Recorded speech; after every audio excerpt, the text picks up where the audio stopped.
The Wall Street Journal is reporting that negotiators from both sides of the table are planning to delay the tariffs that are set to take effect this Sunday. Now, this coming as White House Chief Economic Advisor Larry Kudlow said that the December 15th tariffs are, quote, still on the table during a Wall Street Journal conference earlier today.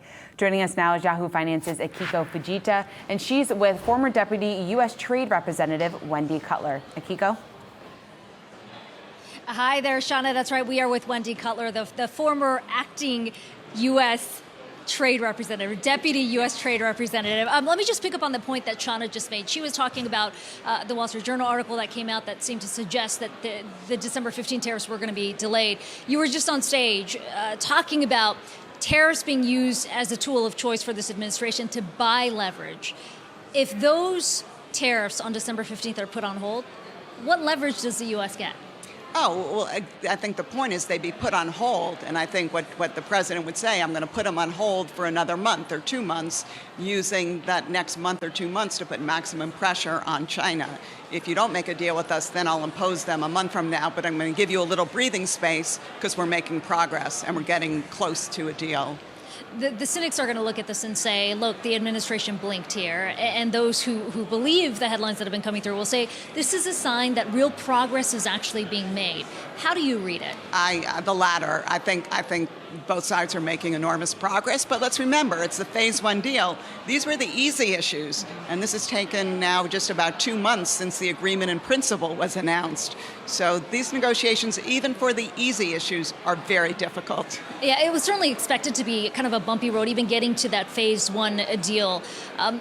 You know, you said, look, the last mile is always the most difficult. And we're not even talking about the last mile in terms of the broader push from the administration. But how can you even move the marker if there's so much distrust between these two countries and the officials on both sides?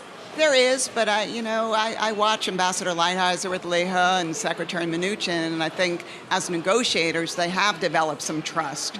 And so, these are the people that need to work together, and my sense is that the teams are working well together. But again, these are high-stakes negotiations. Both sides want to do what's in their national interest, and the United States keeps pushing. China's willing to move, but it has limits in terms of how far it's going to go in these talks. Now, if you read the reports that are out there, China has certainly been wary of committing to a certain number of ag purchases. Right. They certainly want a rollback of some tariffs, or maybe all of them. We don't have a lot of transparency on what the discussions are. How much do you think China's willing to move if the U.S. halts these upcoming tariffs? Just halts the tariffs without any rollback? I think that's going to present major problems for China because they've been so public about saying we insist on having some tariff rollback. And so I think they would lose face if there's no tariff rollback. But let's remember, there are tariffs on $360 billion worth of tariffs in place. And so some rollback can be found, I'm quite confident. Away from the direct trade negotiations, there's certainly been a lot of headlines on China as well.